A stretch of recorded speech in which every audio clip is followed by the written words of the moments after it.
Gatan min lisani yafqahu qawli. Yang terhormat Bapak Kepala Sekolah, yang saya hormati Bapak Ibu guru seperjuangan serta staf PU.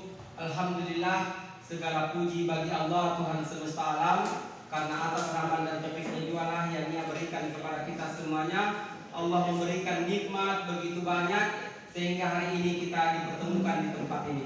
Salawat dan salam semoga senantiasa tercurah pada baginda Nabi besar Muhammad SAW, Nabi yang diutus oleh Allah Subhanahu Wa Taala menjadi rahmatan lil alamin.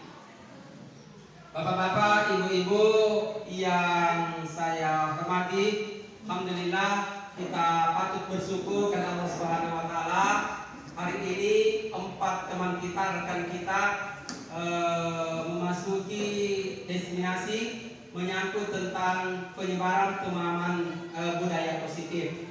Mudah-mudahan apa yang nanti kita dapatkan pada kesempatan ini insya Allah akan menjadi berkah untuk kita semuanya, terutama untuk anak-anak didik kita ke depannya. Yang saya hormati teman-teman Ketua Kesek, terkhusus untuk teman yang dalam proses CGP yang saya hormati Bapak Ibu yang sempat hadir di tempat ini. Assalamualaikum warahmatullahi wabarakatuh. Waalaikumsalam. Alhamdulillahirabbil alamin. Mari kita senantiasa menjadikan syukur kepada Allah Subhanahu Wa Taala atas limpahan rahmat, hidayah dan taufiknya kepada kita semua, hingga alhamdulillah kita diberikan nikmat kesehatan, nikmat kesempatan untuk hadir bersama-sama di tempat ini dalam rangka melaksanakan kegiatan kita. Salam serta selawat senantiasa kita curahkan kehadiran baginda Rasulullah Muhammad SAW, Nabi yang senantiasa kita jadikan sebagai uswatun hasanah, rahmatan lil alamin.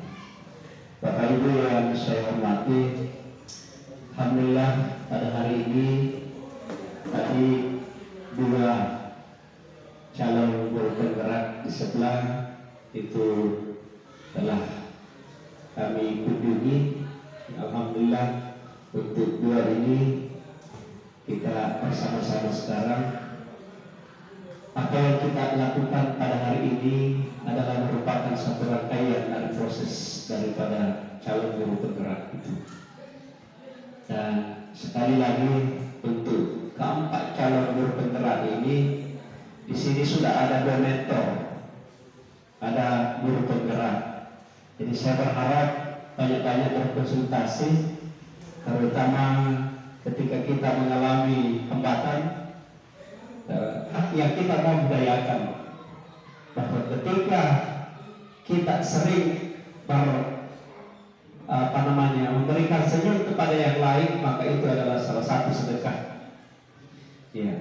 Dari kegiatan guru penggerak inilah kami berharap banyak untuk bagaimana memberikan kepada. Karena itu pada kesempatan yang berbahagia ini, mari kita menyukseskan kegiatan ini. Mudah-mudahan Allah senantiasa memberkahi kegiatan ini menjadi amal ibadah bagi kita semua, ya, terutama dan khusus untuk kedua CG. Sekali lagi jangan ragu untuk maju terus, ada 2 guru penggerak di sekolah kita, ya. Jadi bergeraklah untuk maju, bagaimana memajukan anak-anak bangsa kita supaya menjadi pioner yang kita bisa dapatkan. Kalau mereka bisa berbuat apa, kita berusaha untuk bagaimana membuat mereka menjadi orang yang bisa. Ya. Untuk itu melalui kesempatan ini dengan isi kitab semua yang hadir dan terkena dari Allah Subhanahu Wa Taala, mari kita membuka kegiatan ini dengan bersama-sama membaca basmalah. Bismillahirrahmanirrahim. Ya wabillahi taufiq wal hidayah. Assalamualaikum warahmatullahi wabarakatuh. Bapak Ibu yang saya hormati, demikian tadi arahan dari Bapak Kepala Sekolah. Mudah-mudahan insya Allah akan menjadi masukan untuk kita semuanya, bagaimana kita menjadi lebih baik, terutama untuk anak-anak kita ke depannya. Acara selanjutnya mungkin saya persilakan kepada Pak Mansur SPD, calon guru penggerak, untuk memaparkan materi penyebaran pemahaman budaya positif. Kepadanya disilahkan dengan hormat.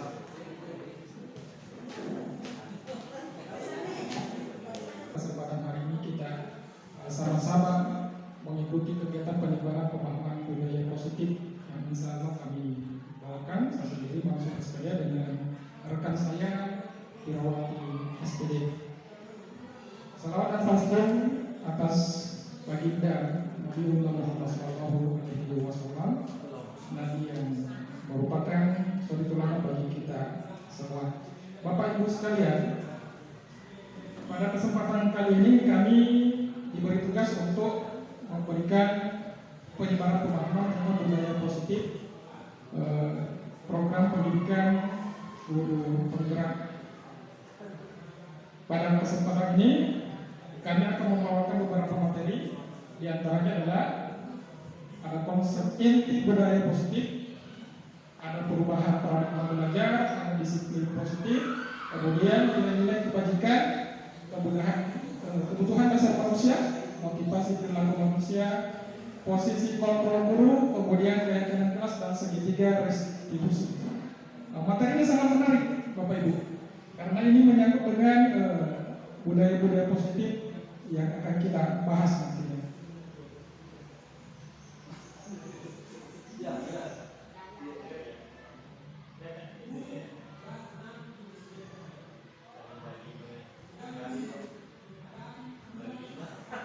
Agak terlewat.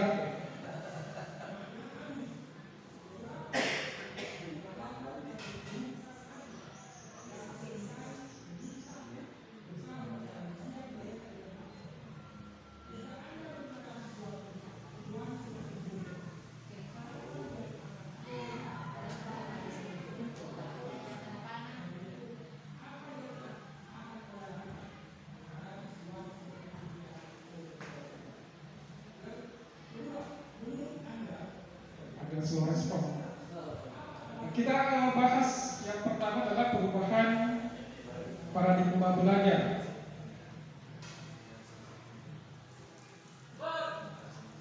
Oke, pembelajaran dengan paradigma baru.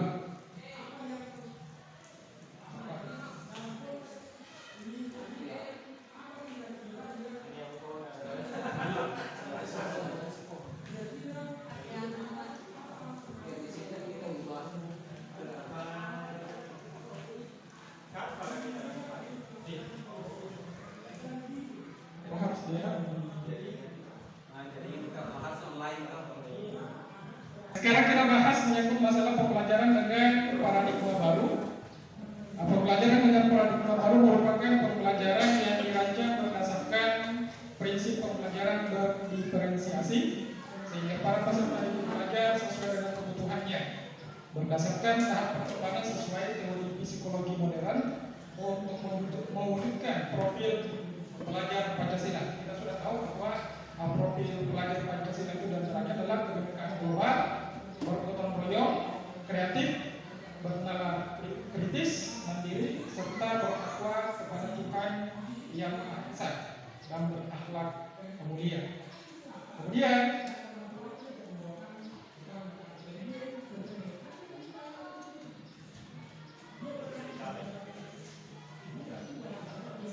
miskonsepsi tentang teori kontrol. Ada ilusi guru mengontrol murid. Selama ini paradigma yang berkembang itu adalah guru itu bisa mengontrol murid. Faktanya tidak. Seorang murid itu tidak bisa dikontrol oleh seorang guru. Tapi ya, pemahaman yang selama ini berkembang adalah guru itu bisa mengontrol muridnya. Kemudian ilusi bahwa semua penguatan positif efektif dan bermanfaat. Ini pun tidak benar. Seperti contohnya misalnya, selama ini kita menerapkan sistem perankingan terhadap anak didik kita atau murid kita untuk meningkatkan prestasinya. Itu positif. berdampak negatif. Kenapa? Karena terkadang akan menimbulkan persaingan antar murid itu sendiri. Nah, persaingan ini terkadang mereka menempuh jalan yang tidak benar untuk meraih prestasi. Kemudian ilusi bahwa kritik dan membuat rasa bersalah mampu menguatkan karakter. Ini juga salah. Kita biasa membuat anak-anak itu merasa bersalah ketika dia melakukan pelanggaran. Padahal kesalahan atau pelanggaran yang mereka lakukan justru proses belajar yang harus dituntun. Kemudian ilusi bahwa orang dewasa berhak memaksa. Ini sering sekali terjadi, baik di lingkungan sekolah maupun di lingkungan rumah. Orang tua bisa atau berhak memaksa anaknya untuk memilih pilihan sesuai dengan anaknya. Taruhlah contoh misalnya sekarang ini musim pendaftaran PPDB, pasti ada di antara orang tua yang nantinya kemudian ketika dia program penjurusan, orang tuanya ikut andil untuk memaksa anaknya memilih jurusan sesuai dengan keinginan orang tuanya. Ini juga tidak dibenarkan. Artinya ini hanya ilusi atau propaganda yang sebenarnya sangat berdampak buruk kepada anak didik atau anak-anak kita. Nah, sekarang mengubah paradigma stimulus respon pendekatan ke teori kontrol. Stimulus respon, realitas kebutuhan kita sama. Sementara kalau teori kontrol, realitas kebutuhan kita berbeda. Setiap orang itu punya kebutuhan yang berbeda. Kalau dia stimulus respon, dia menganggap bahwa realitas kebutuhan sama. Kemudian di stimulus respon, semua orang melihat hal yang sama. Sementara kalau teori kontrol, setiap orang memiliki gambaran yang berbeda. Selanjutnya, kita mencoba mengubah orang agar berpandangan sama dengan kita. Itu stimulus respon. Sementara teori kontrol mengatakan bahwa kita berusaha memahami pandangan orang lain tentang dunia. Kemudian perilaku buruk dilihat sebagai suatu kesalahan. Stimulus respon. Sementara kalau teori kontrol, semua perilaku memiliki tujuan. Baik itu perilaku benar ataupun perilaku salah, itu pasti ada tujuannya, ada alasannya sehingga kemudian dilakukan. Kemudian di stimulus respon, orang lain bisa mengontrol saya. Di teori kontrol, hanya Anda yang bisa mengontrol diri Anda. Saya berikan sebuah contoh. Saya mengikuti program CGP.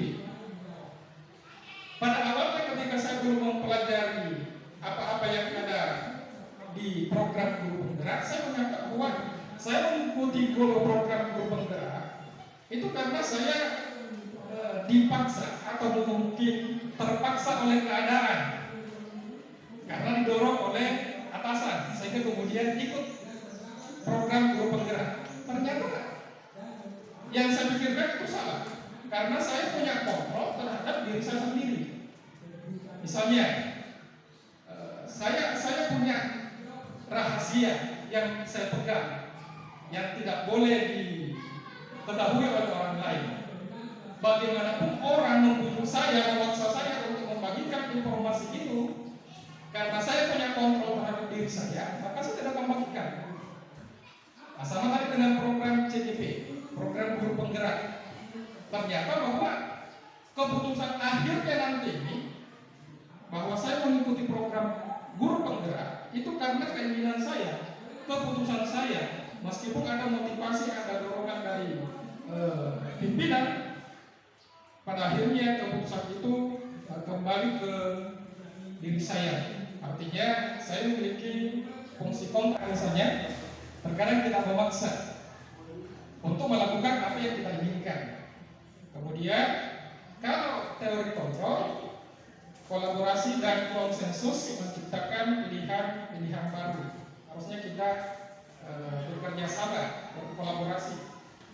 Kemudian model berpikir menang kalah, stimulus respon. Sementara kalau teori kontrol, model berpikir menang. Jadi sangat berbeda sekali.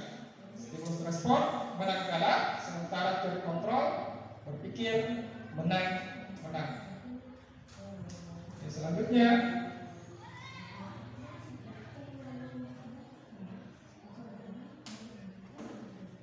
disiplin positif. Disiplin positif berasal dari kata disiplina yang artinya belajar. Disiplin mengacu pada disiplin diri yang memiliki tanggung jawab terhadap apa yang dilakukannya berdasarkan nilai-nilai yang diyakini. Disiplin positif merupakan salah satu cara penerapan disiplin yang bertujuan untuk menumbuhkan kesadaran serta memberdayakan peserta didik tanpa imbalan atau penghargaan, ancaman atau hukuman. Biasakan terkadang kita ingin mendisiplinkan, ada iming-iming yang diberikan atau bentuk penghargaan atau bahkan mengancam dan memberi hukuman kepada murid-murid atau kepada anak kita sendiri. Nah, sebagai pendidik, tujuan kita adalah menciptakan peserta didik yang memiliki disiplin diri sehingga mereka berperilaku mengacu kepada nilai-nilai kebajikan universal dan memiliki motivasi intrinsik dalam perubahan perilaku ke arah yang lebih baik. Motivasi intrinsik, motivasi dari dalam diri mereka sendiri yang ingin merubah perilakunya, mendisiplinkan dirinya, sehingga kemudian perubahan itu betul-betul mengakar dari anak itu sendiri. Kemudian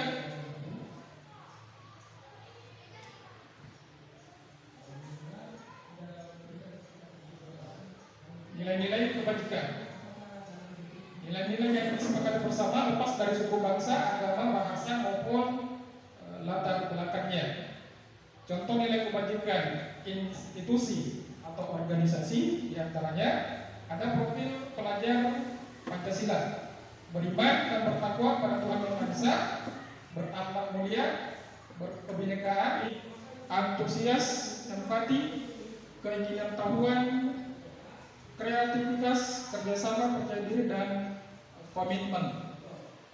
Kemudian keterampilan hidup dapat dipercaya, lurus hati, pendengar yang aktif, tidak merendahkan orang lain, dan memberikan yang terbaik dari diri.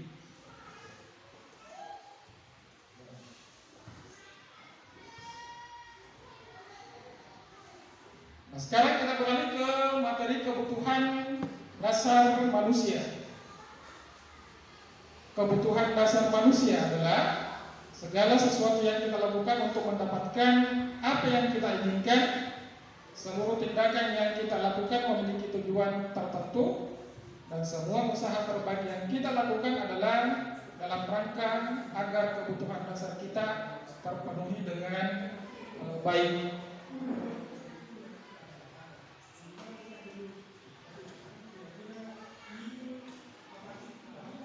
Nah, 5 kebutuhan dasar manusia. Yang pertama, bertahan hidup.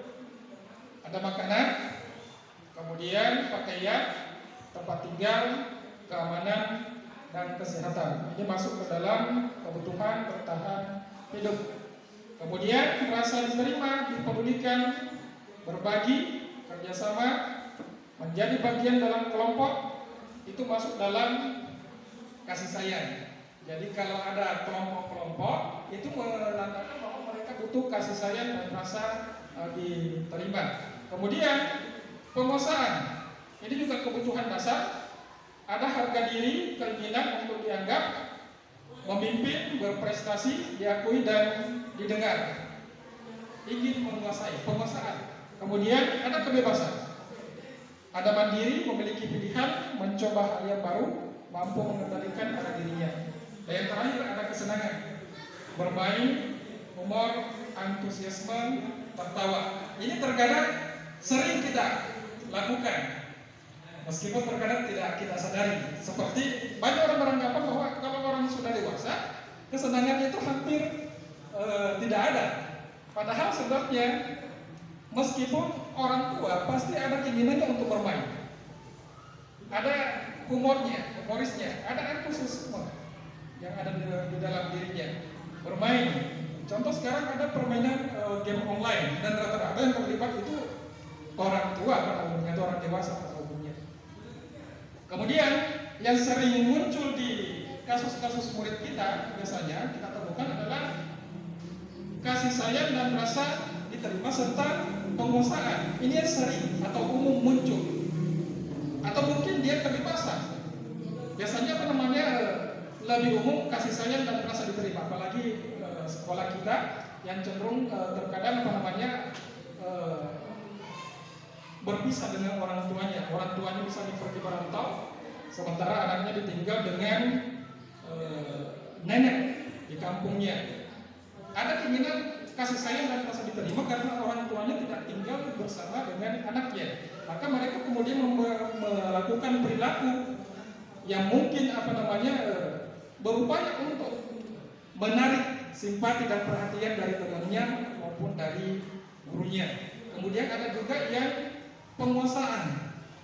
Begitu dia masuk di sekolah atau di kelas, dia sepertinya ingin berkuasa di kelas, sehingga kemudian teman-teman itu semua hampir diganggunya. Nah, ini cenderung kepada kebutuhan penguasaan. Kemudian kebebasan. Nah, ini kebalikannya. Biasanya murid itu yang tinggal di dengan orang tuanya terlalu mengekang di rumahnya. Nah, begitu sampai di lingkungan sekolah, murid itu cenderung kemudian berupaya untuk bebas, mandiri, memiliki pilihan mencoba hal yang baru. Nah, ini juga biasanya kita temukan kasus-kasus di lingkungan pendidikan. Masuk semua di dalam 5 kebutuhan dasar manusia.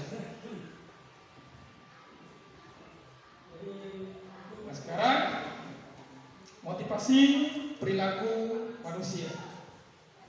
Ada motivasi intrinsik dan ekstrinsik, itu adalah motivasi dari luar. Di antaranya untuk menghindari ketidaknyamanan atau hukuman. Biasanya seorang murid atau seseorang melakukan menghindari ketidaknyamanan atau hukuman. Dia menghindari suatu kesalahan karena takut dihukum atau takut merasa tidak nyaman kalau kemudian dia mendapat sanksi.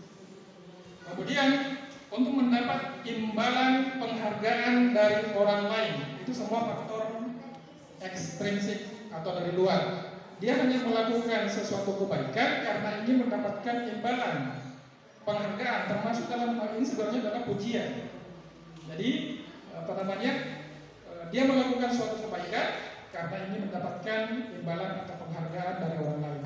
Nah, yang kita inginkan adalah motivasi intrinsik, motivasi dari dalam diri sendiri, yaitu menjadi orang yang mereka inginkan.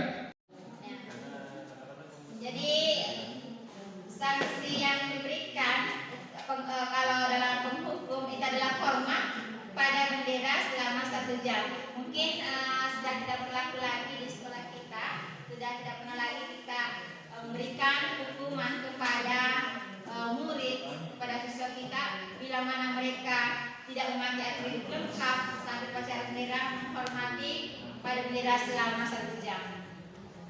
Tapi ya di sini kira ada berapa kali bapak ibu harus memberitahu kamu selalu saja mengecewakan ibu bapak.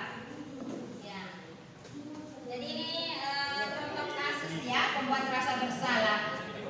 Berapa kali ibu bapak harus memberitahu kamu selalu mengecewakan ibu bapak. Jadi dengan mengucapkan seperti itu, seolah-olah siswa itu dibuat merasa bersalah, ya, merasa bersalah kepada gurunya. Jadi sehingga ya para siswa merasa takut atau merasa segan dengan bila mana dia tidak memakai atribut lengkap saat upacara bendera.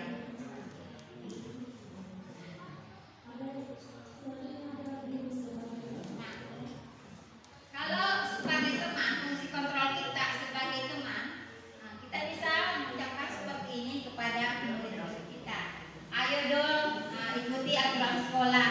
Tolong bantu ibu bapak ya sekali ini. Ya sudah, tidak apa-apa. lain kali jangan sampai berbuat seperti ini lagi ya. Jadi kita seakan-akan mengajak siswa itu berbicara dari hati ke hati, merangkulnya. Jadi tidak ada sekat antara guru dengan murid, tetapi kita memperlakukan siswa itu adalah sebagai seorang teman. Kemudian posisi kita sebagai seorang pemantau atau pengawas, ya, itu adalah misalnya kamu sudah melanggar peraturan sekolah, kamu tahu konsekuensinya. Setelah upacara kamu beri atributnya ke koperasi dan jangan diulangi lagi ya. Jadi ada kata apa namanya, ya, yang seolah-olah dia mengawasi murid, ya, bila mana dia melakukan suatu pelanggaran. Nah, posisi yang terakhir itu adalah manajer. Ya. Posisi yang terakhir manajer, misalnya, apa kamu tahu kesalahanmu? Nah, kira-kira bagaimana kamu memperbaiki kesalahanmu? Jadi kata ini itu seolah-olah murid, ya, kita tidak menghukum dalam arti bahwa murid tidak merasa tertekan dengan kalimat yang kita gunakan. Ya, juga bukan dia sebagai seorang pembuat rasa bersalah, tetapi di sini ya kita memposisikan diri kita sebagai seorang manajer. Ya. Jadi siswa tidak merasa terbebani atau merasa takut terhadap gurunya, tapi dia nanti akan memiliki rasa tanggung jawab yang mana dia melanggar suatu aturan.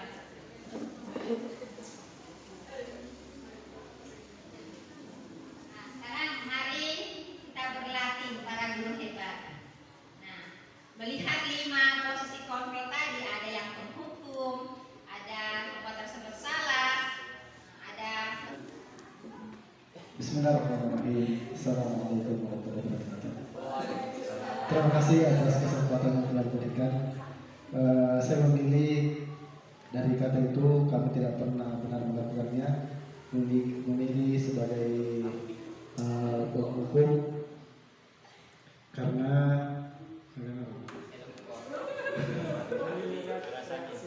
karena dari reaksi kalimat itu seolah-olah menekan dan seolah-olah siswa itu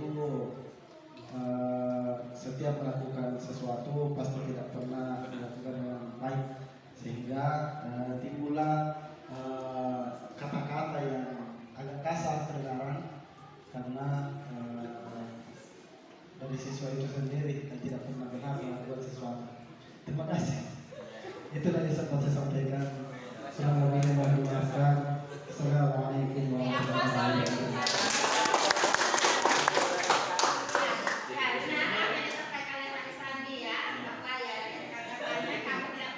Benar melakukan itu nanti ya kita menekan siswa tersebut ya. Oke. Nah, berikan lagi posisi kontrol apakah Abdul dengan melihat apa rencanamu untuk menyelesaikan masalah ini. Terus bisa berikan alasannya Pak Edianto.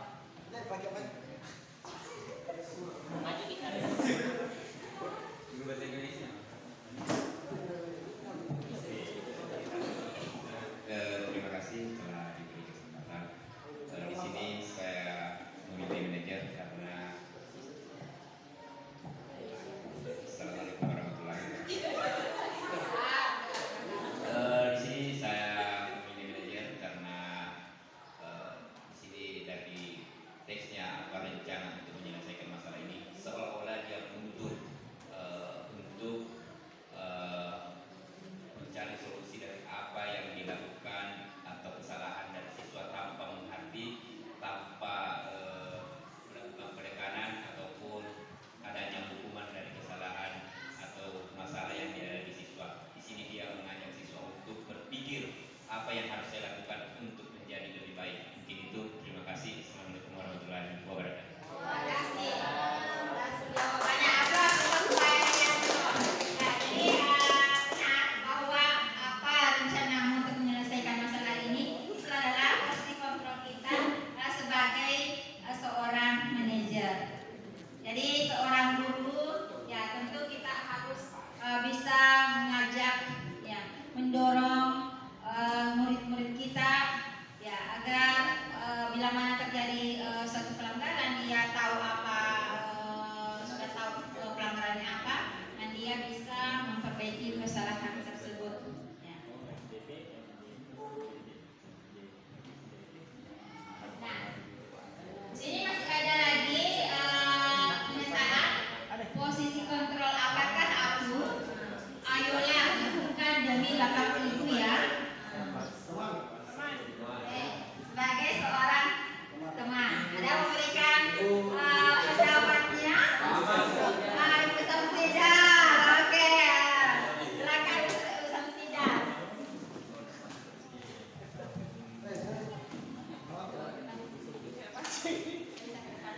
Ya, baik. Terima kasih atas kesempatan yang diberikan.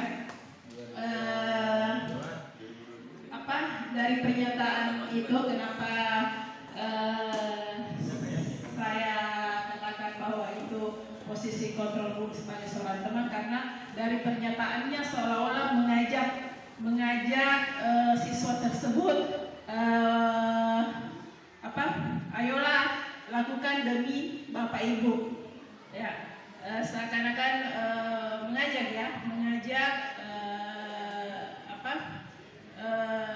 siswa untuk melakukan perubahan. Jadi saya kira seperti itu. Terima kasih atas kesempatan yang telah diberikan. Assalamualaikum warahmatullahi wabarakatuh.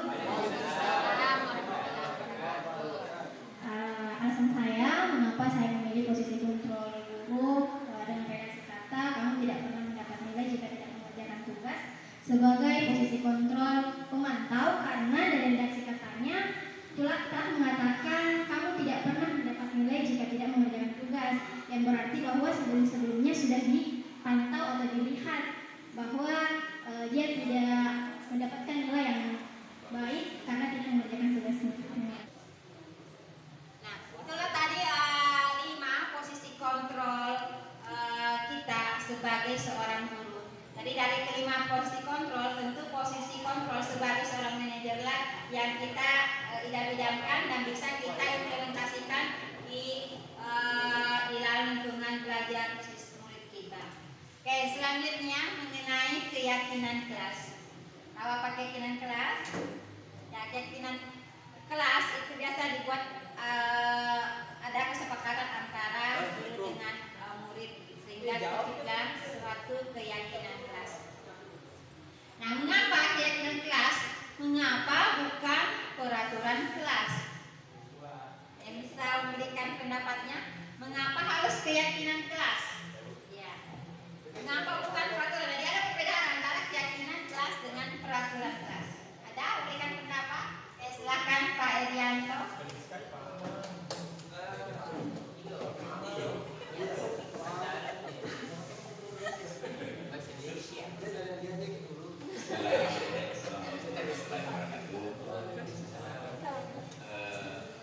Ini ada pernyataan mengapa keyakinan kelas bukan peraturan kelas. Kalau keyakinan kelas itu biasanya dalam membuat sebuah kesepakatan itu diikuti oleh semua siswa atau aturannya itu keyakinannya itu berdasarkan 2 arah. Sedangkan kalau peraturan kelas itu terkadang hanya guru atau pendidik saja yang membuat aturan, sehingga siswa itu merasa tertekan di dalam kelas. Jadi menurut saya itu perbedaannya antara keyakinan kelas atau kesepakatan dalam kelas dengan peraturan kelas. Terima kasih. Ya, untuk Pak Erianto karena sudah membantu menjawab ya.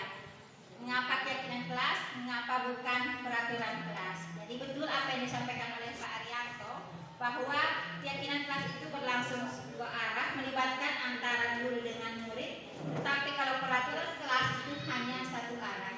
Biasanya ya guru saja yang membuat peraturan tidak melibatkan muridnya, sehingga murid terkadang merasa ya dirugikan dengan adanya peraturan tersebut.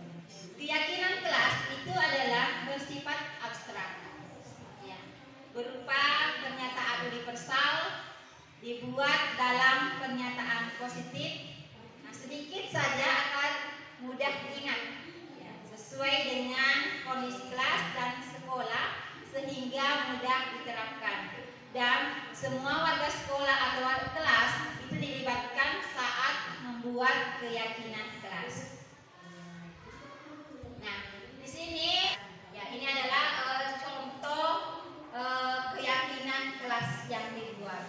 Jadi isinya adalah singkat, padat, dan jelas, tetapi mengajak guru dengan murid untuk ya, mengimplementasikannya di lingkungan sekolah atau di lingkungan kelasnya. Ketiga, restitusi. Ya, jadi segitiga restitusi itu adalah suatu proses dialog yang dijalankan oleh guru agar dapat menghasilkan murid yang mandiri dan bertanggung jawab. Ini menstabilkan identitas. Berdasarkan prinsip membuat kesalahan adalah bagian dari proses pembelajaran. Misalnya, berbuat salah itu wajar. Ya. Tidak ada manusia yang sempurna. Ibu bapak juga pernah melakukan itu kok. Misalnya buat kesalahan ya. Ibu bapak tidak mau mencari siapa yang salah, tetapi ibu bapak ingin mencari solusi dari permasalahan ini. Kamu berhak merasa begitu. Jadi ini adalah konsep-konsep mengenai menstabilkan identitas. Ya. Ini adalah video mengenai segitiga restitusi yang menerapkan 3 tahap ya. Silakan ditonton dan bisa kita implementasikan di dalam pembelajaran nantinya.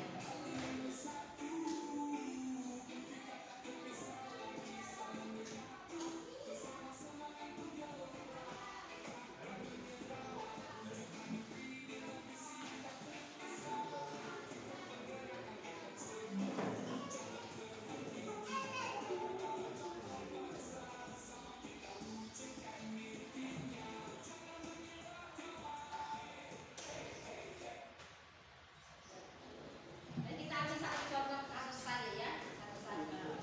Ya.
Berikan solusi yang baik untuk melakukan. Baik, sekarang betul boleh membuka kelas. Oke, itu tadi contoh kasus mengenai penerapan segitiga restitusi di lingkungan sekolah. Dan pemaparan kami. Terima kasih atas kedatangan dan perhatian, dan partisipasi Bapak Ibu semuanya. Dan sekali kami berdua termasuk dengan Pirawati SPD mengucapkan terima kasih banyak. Ya, kita. Oke Bapak Ibu, demikian tadi apa yang disampaikan oleh Pak Mansur dan Ibu Fira. Sebelum kita tutup barangkali ya, mari kita dulu dengarkan bersama-sama refleksi yang disampaikan oleh dua ciri kita ini. Mudah-mudahan nanti dari refleksinya kita bisa dapat menarik kesimpulan lebih berarti. Oke, tapi Terima kasih atas kesempatan yang diberikan oleh moderator. Ya, mari kita sama-sama merefleksikan.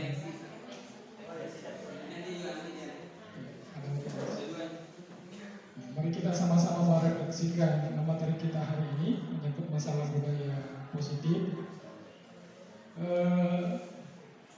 Pada intinya budaya positif yang kita laksanakan selama ini di sekolah sudah berjalan dengan baik, meskipun masih ada yang harus kita perbaiki di depannya.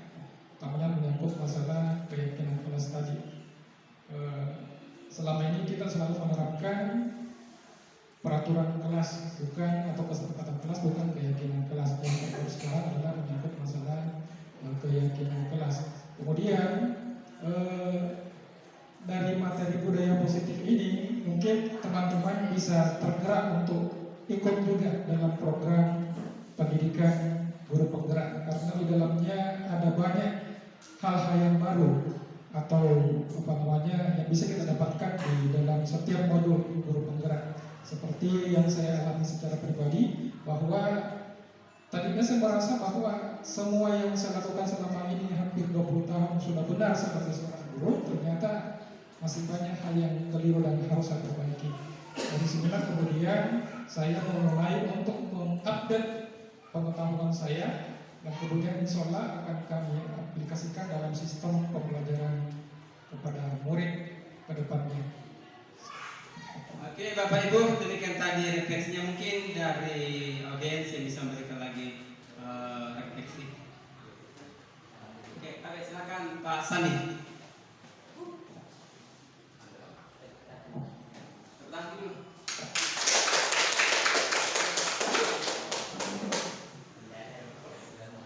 Bismillahirrahmanirrahim. Mau refleksi atau menyanyi?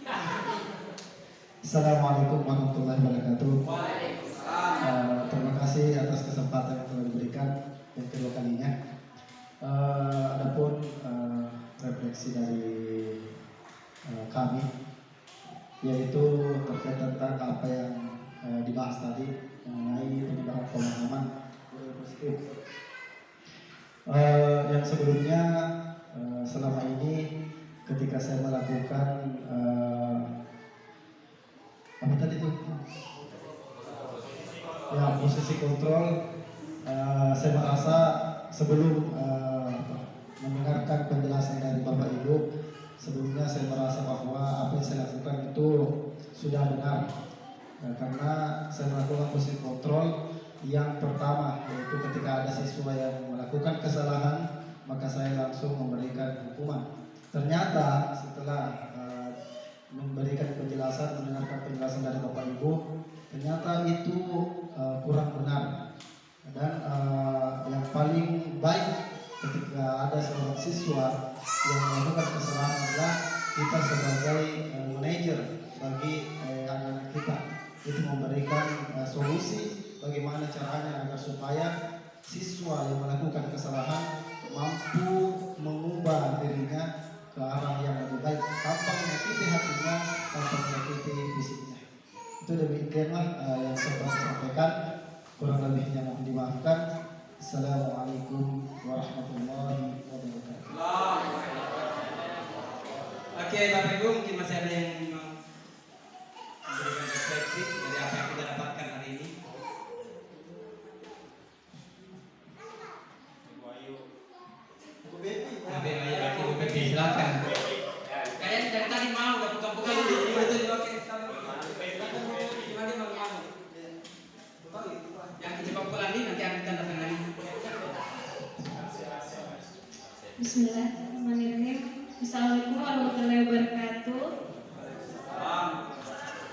Ya, terima kasih atas kesempatan yang diberikan Pak, Bu.